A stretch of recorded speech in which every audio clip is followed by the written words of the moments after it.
All right.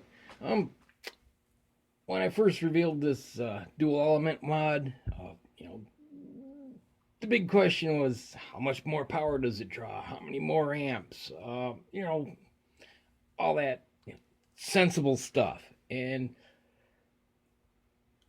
the only answer I had was what, maybe double. I don't know.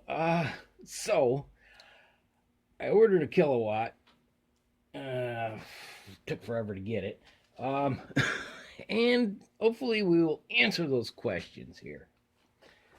Now, dealing with a full cold pot, so these things can heat to their heart's content. Um, I'll compare the coils, for differences. Um, find out what the PID draws. Oh, excuse me. And then as a whole, figure out what we're really at, and one coil and two coils, and see what we're up to.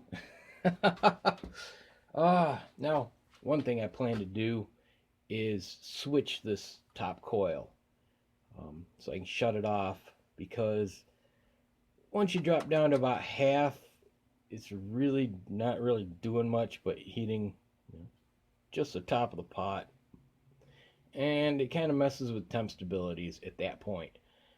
Above that, though, it's great to have, and initial melt times are cut in half, so it is really awesome. And once you turn that off, well, you're back to normal. um, Another idea is just to plug the top one right back into the dial, so I can dial it right back. I don't know if that's really off. It's not, but it would keep it at something reasonable. If I can't dig up a switch, either here or at my dad's. One of us should have a switch somewhere, but it is an option. I got a light switch I could hack in there, but it is an option. I mean, what I did here, it works. It works fine. Both my PIDs just have household outlets in them. All right, well, let's get this party started. Let's see. This is the bottom one.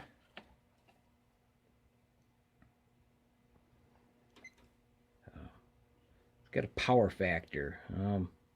There's a formula for that. So, hertz, volt amps, 691. Same for watts, pretty much. Around 690 watts, 5.88 amps. Okay, that's the bottom one. Let's see what the top one draws.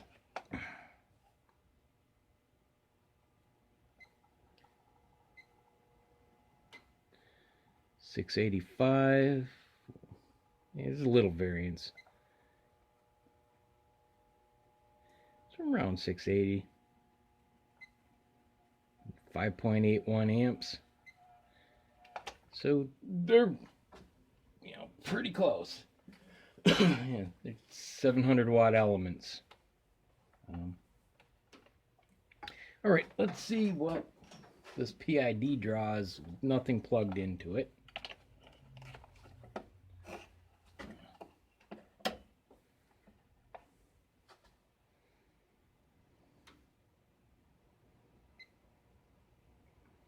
Power factor of 0.56 instead of 1.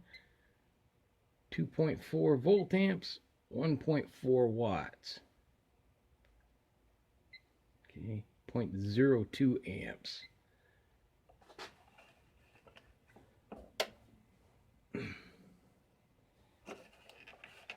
Yeah,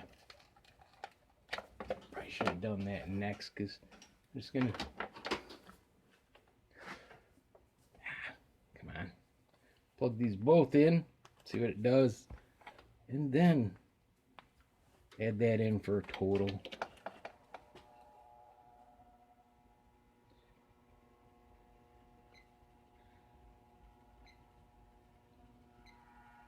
$1,274 amps. Yeah. Dropped down to 1263. Interesting. So somewhere around 1,260 watts. 1270.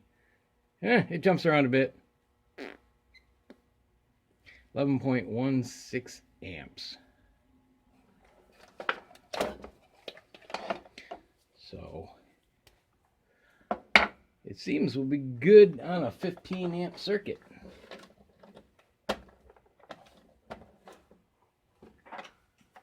It's good to know, right? Okay. Let's just put them both in with the PID and see what we're really at. Okay, well, 1,234 volt amps. 1,200, yeah, 1,234 watts. 1,235 roughly. 10.89 amps. So, yeah, it's not a huge difference. Adding the PID, but you know, everything adds up. So we know that from cold running its little heart out, we're good on a 15 amp circuit, and yeah, so, what, 1,250 watts roughly.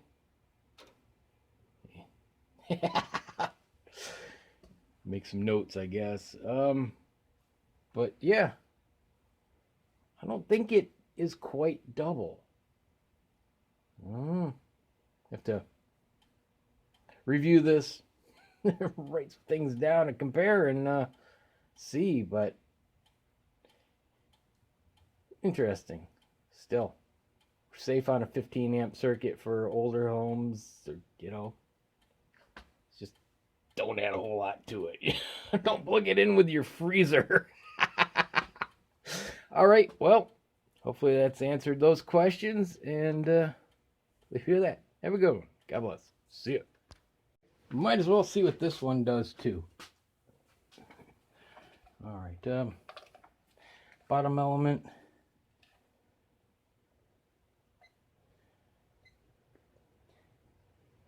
About 461.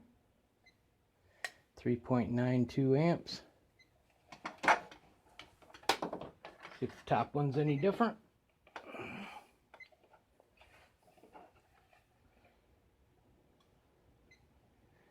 Yeah, 462. 465 watts. Huh. 3.93 amps. Let's see what they both pull. Yeah, just gonna skip the PID. You can figure that one out easy enough. Just do a little math.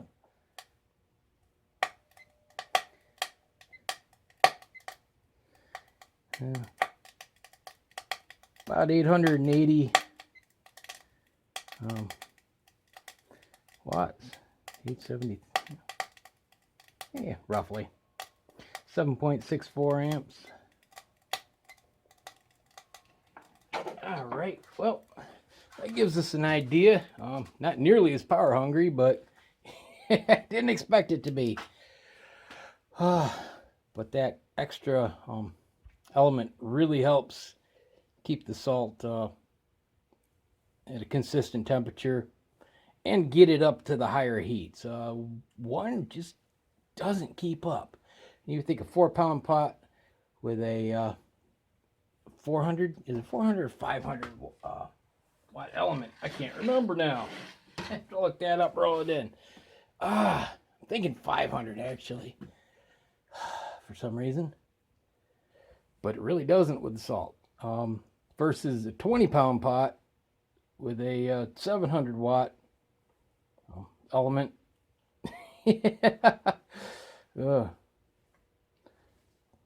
actually does better. But yeah, the purpose and the material may be what is causing that.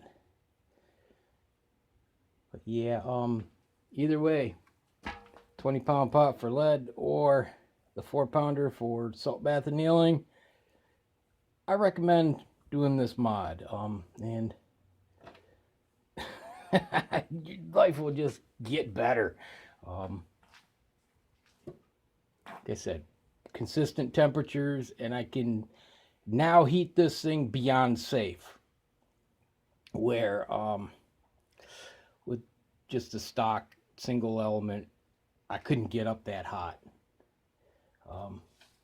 It had trouble staying with or staying at the upper end, like 550C, 1,000 degrees, 1022, I think is where that is. I couldn't get it there. Now I can exceed it. And the lead pot, well, that thing's a monster. All right, well, figured I might as well do that. So I'm gonna anneal some 300 blackout. Have a good one. God bless. See you. Okay, so basically 2 hours. 6 cents at 7 cents a kilowatt hour. Gives an idea of what it costs with a dual element running. Yeah. Like I said, the first hour was at 750. It was bringing it up to 750, so most of it was full on. Well, actually, about the first quarter of it was full on, and then just idling while I did some other stuff. Then I turned it up to 950 for the next 5-10 minutes or whatever, heating up, and then turned it down to 750 and was casting. So that it was coasting along at that point, and the last hour or so was just casting. So yeah, gives you an idea of what it would cost. Oh yeah, 0.92 kilowatt hours in 2 hours. So I just figured that was, a little fact kind of thing, some information that might interest some people, All right. Guess I'll leave you with that. God bless. Have a good one. See you.